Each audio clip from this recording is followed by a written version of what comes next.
Assalamualaikum warahmatullahi wabarakatuh. Kembali lagi di channel Radio Horor.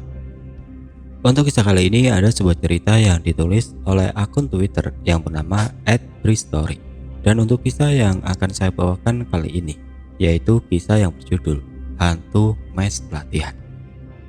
Sebelum kita masuk ke ceritanya, jangan lupa tekan tombol like video ini dan tekan juga tombol subscribe channel ini dan nyalakan juga lonceng notifikasinya agar teman-teman tidak ketinggalan cerita-cerita baru dari channel ini.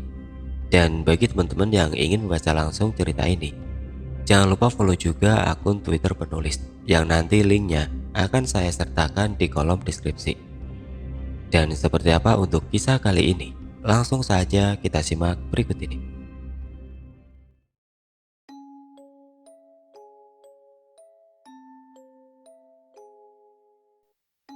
Sejarah panjang dan kelam seringkali terungkap dalam senyap, tergambar oleh tarikan garis terap. Satu sudut di Lembang, tersaji horor tempat pelatihan. Seorang teman coba bercerita pengalaman seramnya di sana. Waktu seperti berhenti. Udara sama sekali nggak bergerak. Suara detik jam yang tadinya samar terdengar, tiba-tiba nggak ada lagi. Dalam senyap, aku terus memperhatikan ujung tangga, menunggu kira-kira siapa gerangan yang akan turun dari lantai atas. Sementara itu, suara yang sepertinya bunyi langkah kaki terus saja kedengeran, makin jelas, makin dekat. Perlahan aku melangkah mundur menuju pintu kamar. Tapi, pandangan terus fokus memperhatikan ujung tangga, gak lepas. Langkah kakiku pelan, gak berani mengalihkan pandangan ke arah lain. Dinginnya lantai sangat terasa di telapak kaki, menambah gigil merinding. Di dalam kamar, aku bersembunyi di balik pintu. Tapi setengah wajah masih muncul mengintip keluar ke ruang tengah. Brak, brak, brak. Suara itu terus terdengar. Langkah kaki bersepatu yang satu demi satunya sangat lambat bergerak. Aku terus memperhatikan, mengintip keluar. Cemas dan takut berbalut penasaran membuatku memilih menunggu mencari tahu. Daripada menutup pintu, coba mengabaikan. Ruang tengah sangat gelap, tapi cahaya lampu dari luar yang masuk dari sela jendela bisa membantu penglihatan. Cukup lama seperti itu, menunggu dan menunggu, sampai akhirnya sesuatu mulai terlihat muncul di ujung tangga. Ada yang bergerak turun dari lantai atas. Suara brek-brek terus mengiringi pergerakan objek yang masih belum terlihat bentuk pastinya. Beberapa detik berikutnya, aku mulai bisa menerka-nerka. Ada kaki bersepatu sedang melangkah menuruni tangga. Langkahnya bergerak sangat pelan. Butuh waktu beberapa detik dari langkah satu ke langkah berikutnya. Brak, brak. Suaranya khas, suara langkah kaki bersepatu. Aku menajamkan pendengaran, coba berusaha untuk menangkap dengan lebih jelas lagi. Brak, brak. Tentara. Aku akhirnya bisa memastikan kalau suara itu merupakan suara langkah kaki tentara. Tentara dengan sepatunya yang khas. Aku bisa pastikan ketika perlahan tapi pasti, objek misterius yang sedang menuruni tangga itu semakin jelas terlihat bentuknya. Itu adalah benar tentara. Ya, ada tentara yang sedang menuruni tangga dengan langkah yang bergerak sangat pelan. Awalnya hanya kelihatan sepatu, lalu kaki, kemudian pinggang, perlahan terus seperti itu, sampai akhirnya aku bisa melihatnya secara utuh. Walau gelap, tapi mataku masih bisa menangkap dengan jelas sosoknya. Baju dan celana sangat menggambarkan kalau dia adalah seorang prajurit. Seragam khas tentara, mengenakan helm baja. Tapi yaitu, dia bergerak sangat-sangat lambat.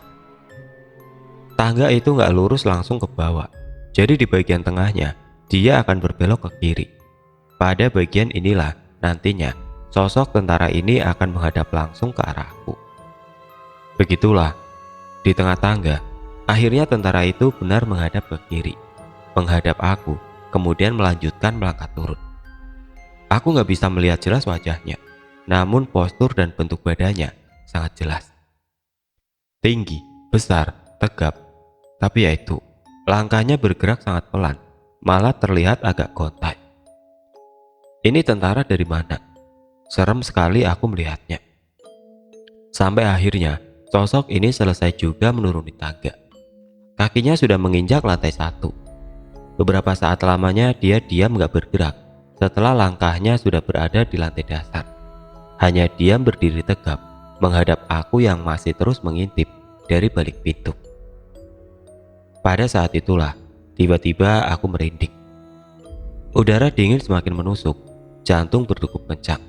Ketika akhirnya menyadari kalau yang sedang berdiri di ujung tangga bukan tentara biasa, bukan manusia. Kemudian dia mulai bergerak lagi ke arah kiri, menuju pintu keluar. Terus maju dengan langkah yang masih sangat pelan. Di hadapan sosok tentara itu, ada ruangan lagi. Di ruangan itulah letak pintu keluar berada. Aku gak bisa melihatnya karena terhalang dinding. Sampai akhirnya, dia gak kelihatan lagi setelah masuk ruangan depan. Beberapa saat kemudian, suara langkahnya juga ikut menghilang. Aku gak mendengarnya lagi. Cerita itu adalah peristiwa yang aku alami pada hari kedua ketika aku sedang mengikuti suatu pelatihan kerja. Semua berawal ketika pada tahun 2005, aku ditunjuk oleh perusahaan tempatku bekerja untuk mengikuti pelatihan di Bandung. Rencananya, ada beberapa cabang yang akan mengirimkan wakilnya untuk mengikuti pelatihan ini. Sementara dari cabangku, ada 2 orang yang berangkat. Perusahaanku ini termasuk BUMN. Cabangnya tersebar nyaris di seluruh wilayah Indonesia. Tempat pelatihannya sendiri di daerah Lembang, wilayah yang udaranya sejuk dan dingin. Di situ, ada komplek bangunan yang sering digunakan sebagai tempat pelatihan karyawan berbagai perusahaan. Tapi, sebelumnya aku sama sekali belum pernah mengunjungi tempat ini. Ini yang pertama kali. Makanya, karena baru pertama kali, aku sempat terbengong-bengong ketika akhirnya sudah sampai. Menurutku, tempatnya sangat besar dan luas. Di dalamnya ada beberapa bangunan. Wilayahnya juga terdiri dari 2 bagian, atas dan bawah, mengikuti kontur tanah. Di bagian atas berdiri beberapa bangunan. Paling depan dekat dengan gerbang adalah lapangan parkir yang luas. Sementara di bagian bawah, wilayahnya lebih luas lagi. Juga ada berdiri beberapa bangunan memanjang. Bangunan-bangunan ini mengelilingi satu lapangan tanah yang cukup besar di tengahnya. Oh ya, seluruh bangunan yang ada bentuknya seperti bangunan sekolah zaman dulu, memanjang dengan beberapa ruangan layaknya ruang kelas. Tapi ada satu bangunan yang beda, letaknya di wilayah bawah paling belakang. Beda dengan yang lain karena yang ini bertingkat 2, dan belakangan aku baru tahu kalau bangunan ini merupakan tempat menginap bagi peserta pelatihan, makanya bertingkat. Ya, sudah bisa ditebak, Bandung terkenal dengan kota yang masih banyak memiliki bangunan kuno peninggalan zaman Belanda. Termasuk juga dengan tempat ini. Bangunannya sangat jelas merupakan bangunan tua. Arsitektur klasik zaman dulu, namun masih terawat dengan baik. Lingkungannya juga sangat asri. Udara sejuk semakin nyaman karena banyak pohon besar dan rindang hampir di setiap sudutnya. Dulunya bekas asrama tentara, zaman dulu banget. Begitu kata Pak Ridwan, salah satu penjaga yang bekerja di situ, ketika aku akhirnya mencari tahu informasi tentang tempat ini. Oh, pantas saja. Aku sempat berpikir kalau tempat ini terlihat seperti sarana militer. Dari susunan bangunannya sampai luas wilayahnya, ternyata benar. Bagusnya, nyaris nggak ada bangunan yang dibongkar habis. Semua tetap dibiarkan apa adanya. Jadi masih sangat lekat, terlihat kuno dan klasiknya.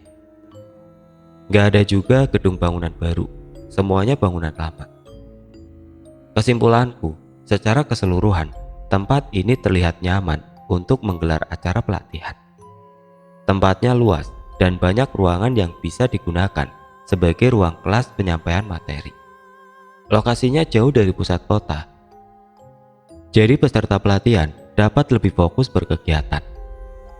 Aku dan Rio temanku akan menghabiskan 1 minggu ke depan tinggal di tempat ini. Rencananya akan ada banyak kegiatan yang berkaitan dengan pelatihan teori maupun praktek. Sama sepertiku, walau rumah orang tuanya di Bandung, namun Rio juga belum pernah berkunjung ke tempat pelatihan ini. Masih asing juga buat dia. Selama gue udah sering bolak-balik Bandung Lembang, belum pernah tahu kalau ada tempat ini. Asik juga tempatnya ya. Rio bilang begitu. Asik. Menurutku malah nggak asik. Kenapa? Karena menurutku tempatnya agak sedikit seram. Seram? Ya. Memang nggak bisa dipungkiri kalau tempat ini indah dan nyaman. Tapi aku merasa kalau ada sisi yang memancarkan aura keseraman. Besar kemungkinan kalau perasaanku nggak salah. Tempat ini sudah berdiri sangat lama, mungkin nyaris 100 tahun usianya. Jadi ya tentu saja sudah panjang sejarah di belakangnya. Menjadi saksi bisu dari banyak peristiwa. Kamarnya besar, ada 2 tempat tidur kayu dengan kasur busa di atasnya. Di antara 2 tempat tidur ada lemari besar, ada meja dan kursi juga. Kamar mandinya model lama, tapi sangat bersih dan terawat. Itu gambaran kamar beserta isinya yang aku dan Rio akan tepati. Kamar kami ini letaknya persis di depan ruangan, semacam lobi gedung. Pintu masuk dan tangga ke lantai atas juga ada di ruangan ini. Oh iya, kamar kami ini letaknya di gedung bertingkat 2 yang sudah aku ceritakan di awal tadi. Gedungnya berhadapan langsung dengan lapangan luas yang sepertinya biasa digunakan untuk olahraga atau upacara. Waktu itu Minggu sore, ketika aku dan Rio baru benar-benar tiba. Pelatihan baru akan dimulai keesokan harinya. Setelah menaruh barang bawaan di kamar, kami meluangkan waktu untuk berkeliling, melihat-lihat keadaan, menyusuri setiap sudutnya, memasuki setiap bangunan yang ada. Sore itu langit cerah, menyelimuti dataran Lembang yang sejuk udaranya. Di kejauhan, terlihat hamparan luas perkebunan teh. Hijaunya sungguh memanjakan mata. Singkat kata, malam pun tiba. Waktu itu ada sekitar 15 orang yang sudah hadir dari berbagai kota. Selebihnya akan datang Senin pagi. Karena belum ada acara resmi, jadinya kami menghabiskan waktu dengan berbincang di depan gedung tempat menginap. Biasalah, perbincangan gak jauh dari pembahasan pekerjaan. Tapi gak lama, mungkin karena banyak yang sudah merasa lelah karena baru menempuh perjalanan jauh. Jadi sekitar jam 10 kami sudah masuk kamar masing-masing. Semua orang mengisi kamar-kamarnya yang ada di lantai bawah. Jadi yang kami tahu, seharusnya kamar atas kosong semua. Di dalam kamar, aku dan Rio melanjutkan perbincangan sebentar. Tempatnya agak serem ya Nal, agak gimana gitu rasanya. Lo ngerasa gitu juga gak sih? Rio membuka percakapan. Ya agak-agak sih, mungkin karena bangunannya bangunan tua kali ya, jawabku. Semoga karena itu aja ya, pokoknya kalau ada apa-apa, gua langsung nginep di rumah orang tua gua aja lah. Loh, terus gua sendirian di sini, tega amat loh. Ya lo ikut aja Ronald, gak apa-apa, rumah orang tua gua ada kamar kosong kok. Ada-ada aja Rio. Aku yang awalnya terus coba mengabaikan pikiran-pikiran jelek yang mulai muncul karena memang tempat ini terasa sedikit seram. Jadi kepikiran lagi gara-gara dia membahas itu. Tapi ya memang gitu. Tempat ini memancarkan aura seram di banyak sudutnya. Ditambah sepertinya memang lebih sering kosong daripada terisi. Nggak lama, menjelang jam 11, sudah nggak ada lagi perbincangan.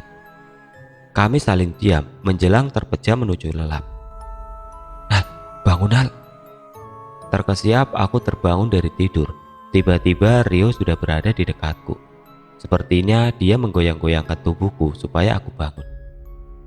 Lo mimpi apa sih? Ngiku heboh banget. Begitu Rio bilang. Gua mimpi serem, jawabku. Masih jam 4 subuh ketika aku terbangun di atas ranjang dalam keadaan berkeringat. Udara subuh Lembang yang sangat dingin. Tapi aku malah berkeringat. Jadi, sebelum Rio membangunkan aku dari tidur, aku bermimpi yang visualisasinya cukup jelas. Mimpi seram, mungkin itu yang membuat aku mengigau, seperti apa yang Rio bilang. Mimpiku sangat seram, cukup buat aku jadi benar-benar merasa panik dalam tidur. Cukup untuk membuat berkeringat dingin. Di dalam mimpi itu, aku seperti sedang berada di tempatku saat ini, mes pelatihan. Suasananya tengah malam, sama sekali nggak ada lampu, gelap total. Aku sedang berdiri persis di tengah-tengah lapangan yang ada di depan mes pelatihan ini. Aku berdiri sendirian. Nggak ada orang sama sekali di sekitar, sepi dan kosong. Aku yang masih kebingungan memperhatikan sekitar, tiba-tiba mendengar ada suara langkah kaki dari kejauhan. Suara langkah yang terdengar seperti ada orang yang sedang gerak jalan. Sontak saja aku langsung menoleh ke arah sumber suara. Gelapnya suasana membuat aku sulit untuk menembus remang, tapi tetap mampu untuk melihat kalau ada yang bergerak dari kejauhan. Benar dugaanku, ternyata memang ada yang sedang berbaris, 2 baris ke belakang. Mereka bergerak mendekat ke tempat di mana aku sedang berdiri diam. Awalnya samar, lama-kelamaan makin jelas. Setelah sudah dekat dan makin dekat lagi, akhirnya aku bisa melihat mereka seutuhnya. Tentara, mereka semua tentara yang sedang baris berbaris. Seragam lengkap dengan helm tempur dan senjata laras panjang di tangan. Aku terkesima melihatnya. Tapi ada yang aneh. Mereka semua diam gak bersuara. Hanya langkah kakinya saja yang terdengar. Wajahnya pun gak ada yang bisa aku lihat dengan jelas. Semuanya samar. Nah, beberapa di antara mereka yang membuat panik ketakutan, aku melihatnya dengan jelas karena mereka terus berjalan melintas persis di hadapan. Apa sih yang membuat aku panik ketakutan? Aku melihat ada beberapa tentara yang berjalan tanpa kepala. Saat itulah aku sangat ketakutan. Tetapi kaki sama sekali gak bisa digerakkan. Seperti dipaksa untuk menyaksikan semuanya dari dekat. Aku panik, menjerit dalam diam. Sampai akhirnya sadar dari tidur setelah Rio membangunkan. Sungguh mimpi yang sangat menyeramkan. Lo mimpi apa emangnya semalam, Nal? Rio bertanya seperti itu pada siang harinya, ketika kami sudah memulai pelatihan. Serem aja pokoknya, gua ngelihat ada tentara di lapangan itu sedang baris berbaris. Jawabku sambil menunjuk ke lapangan yang ada di luar gedung. Ada tentara baris? Apa seremnya? Rio penasaran. Seremnya karena ada tentara yang gak ada kepalanya. Udah serem gue ngingetnya lagi. Buset, ngeri. Nah, gue juga ngerasain ada yang serem tadi malam, Nal. Rio melanjutkan. Gue denger ada langkah kaki di lantai atas, persis di atas kamar kita. Langkah kaki? Langkah kaki gimana? Aku mulai penasaran. Brek gitu, Nal. Kayak kaki bersepatu APD gitu. Kan katanya lantai atas serem ya. Kenapa ada langkah-langkah kaki? Serem kan? Ah, lo salah denger kali. Beneran, Nal, gue yakin. Ujungnya lo kan ngiku aneh tuh. Makanya gue bangunin. Itu cerita Rio. Intinya, katanya dia mendengar ada suara langkah kaki bersepatu di lantai atas. Padahal lantai atas benar-benar kosong. Gak ada orang sama sekali. Apakah ada kaitan antara mimpiku dan langkah kaki yang Rio dengar? Entahlah, saat itu aku gak tahu. Malam berikutnya mes pelatihan ini sudah gak sesepi sebelumnya. Nyaris seluruh peserta sudah hadir. Jumlahnya sekitar 40 orang. Tapi Rio bilang kalau nggak semuanya menginap di mes seperti kami. Ada sebagian yang menginap di hotel sekitar tempat pelatihan. Entah apa alasannya. Jadi, yang tadinya agak ramai, setelah acara selesai sekitar jam 8 malam, suasana jadi sepi lagi. Karena sebagian peserta pergi menuju hotelnya masing-masing. Setelah aku perhatikan, jumlah peserta yang menginap di mes malah lebih sedikit dari malam sebelumnya. Gak sampai 10 orang, ditambah dengan beberapa orang panitia. Jadi tambah sepi aja mes pelatihan ini. Ya sudah, aku dan Rio memutuskan untuk masuk ke kamar sebelum jam 10. Karena suasana sudah sangat sepi. Setelah sudah di kamar, gak lama kemudian kami langsung terlelap. Brak! Suara bantingan pintu mengagetkanku, membangunkan aku dari tidur lelap. Kamar masih gelap, tapi aku melihat Rio sedang berdiri di depan pintu yang baru saja terbanting tertutup. Rio kelihatan tersegal-segal, lalu dia menyalakan lampu. "Ada apa, Rio? Lo habis dari mana?" Aku jadi panik juga melihat Rio kelihatan sangat ketakutan, wajahnya pucat. Masih jam 2 lewat tengah malam. Buru-buru Rio mendekat ke tempat tidurku.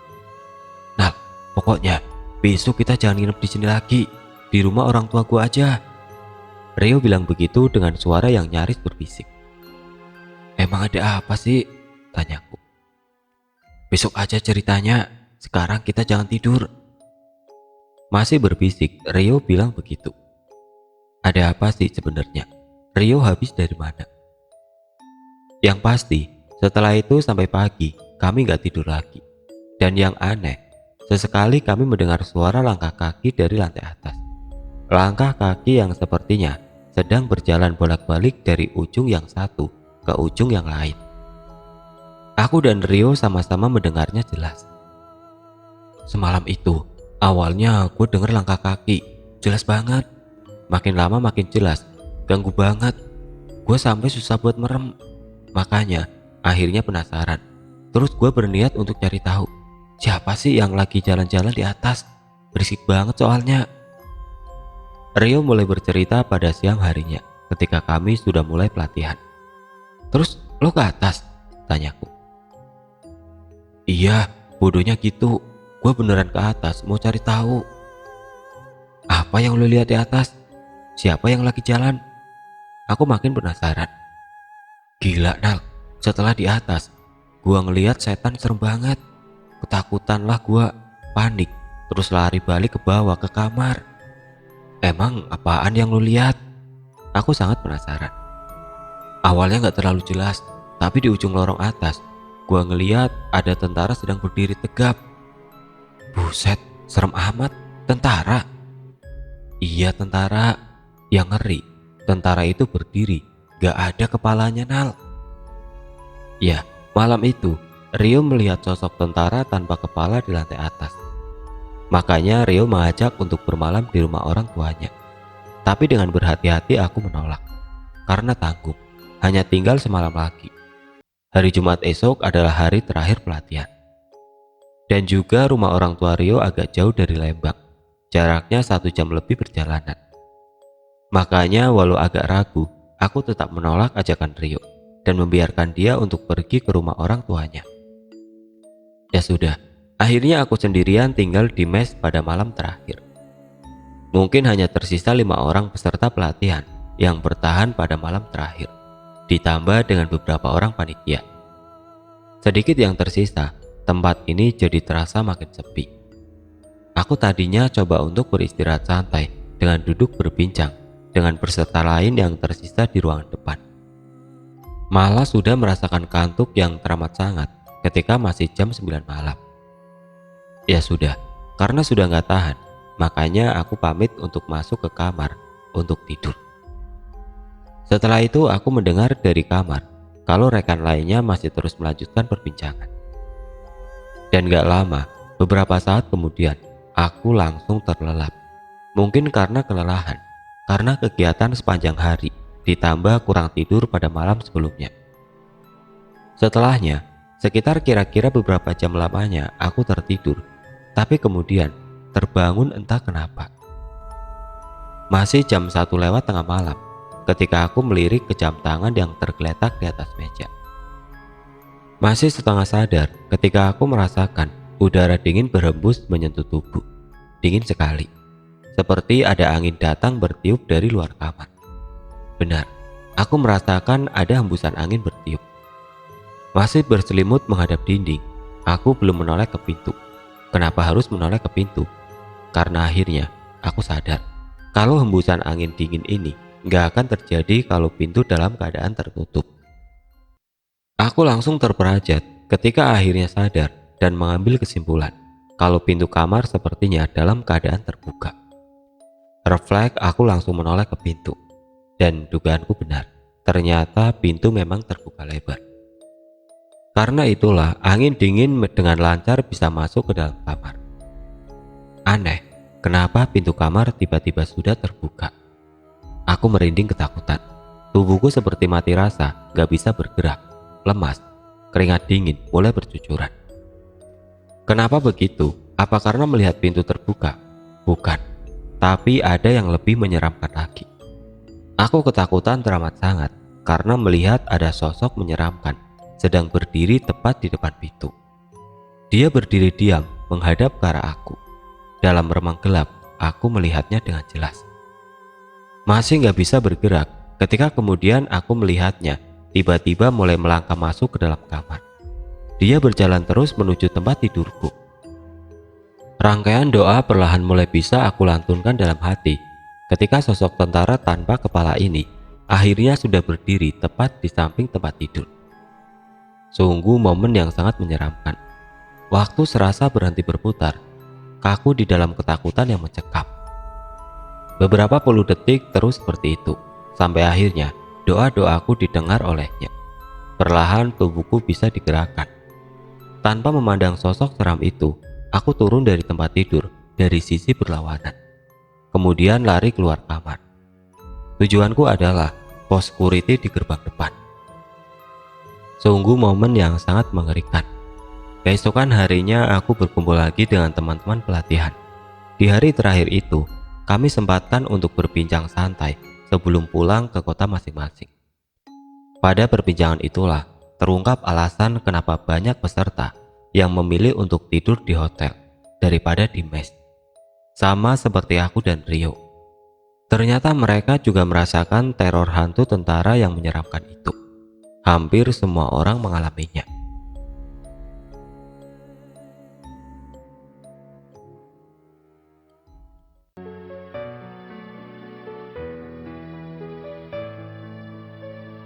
Sekian untuk cerita kali ini. Semoga cerita ini dapat menghibur teman-teman sekalian. Dan bagi teman-teman yang baru bergabung, jangan lupa untuk like, komen, share, serta subscribe channel ini. Dan nantikan kisah-kisah horor berikutnya tetap di channel Radio Horor. Wassalamualaikum warahmatullahi wabarakatuh.